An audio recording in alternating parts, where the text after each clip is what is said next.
மிகுந்த எதிர்பார்ப்புகளுக்கிடையே கூலி திரைப்படத்தினுடைய ட்ரெய்லர் ரிலீஸ் ஆகிருக்கு. ரஜினிகாந்த் நடிப்பில் லோகேஷ் கனகராஜ் இயக்கத்தில் விரைவில் வெளிவர இருக்கிறது. என்ன விஷயம் அப்படின்னா, அந்த படத்தின் மீது எதிர்பார்ப்புக்கு ரொம்ப முக்கிய காரணம் என்னென்னா, லோகேஷ் கனகராஜ் நான் ஒரு கமல் ரசிகன், கமல் வெறியன் அப்படின்னு சொல்லவும், ரஜினி இருப்பா உன் ஆடியோ லான்ச்சில் பார்த்துக்கிறேன் அப்படின்ற மாதிரியான சொன்ன விஷயங்கள் எல்லாமே சமூக வலைதளங்களில் பேசப்பட்டது. அது மட்டும் கிடையாது, ரஜினிகாந்த் அவருடைய 171வது ஒரு படம் இது. சத்யராஜும் ரஜினியும் நடித்து ஒரு 38 வருஷத்துக்கு அப்புறம் வரக்கூடிய ஒரு படம்.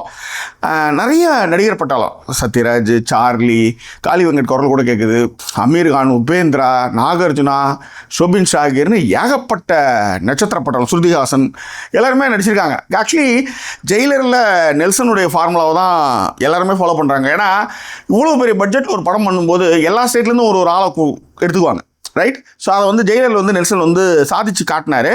ஸோ லோகேஷும் விக்ரமில் ஓரளவுக்கு டச் பண்ணார். இந்த படத்தில் முழுக்கவே இறங்கி பேன் இண்டியா லெவலில் இறக்குறேன்டா, அமீர் கான் இறக்குறேன், உபேந்திரா இறக்குறேன், இந்த பக்கம் ஷோபின் ஷாகிர் இறக்குறேன் அப்படின்ற மாதிரியான விஷயங்களை பண்ணியிருக்காரு. சரி, எப்படி இருக்குன்றத படம் பார்த்து தான் நம்ம சொல்ல முடியும். பட் இந்த ட்ரெய்லர் இம்ப்ரெசிவாக தான் இருந்தது. ஏன்னா ட்ரெய்லர் மூலமாக நீங்கள் எல்லாத்தையும் டீகோட் பண்ணிடுவீங்கன்றதுனாலே நிறைய விஷயங்களை தவிர்த்துருக்கார் லோகேஷ். அதனால் படத்தை பார்த்து வரும்போது வர சர்ப்ரைஸ் தான் இது கரெக்டாக இருக்கும் அப்படின்னு அவர் நம்புறாரு. பார்ப்போம் எப்படி இருக்குன்ட்டு.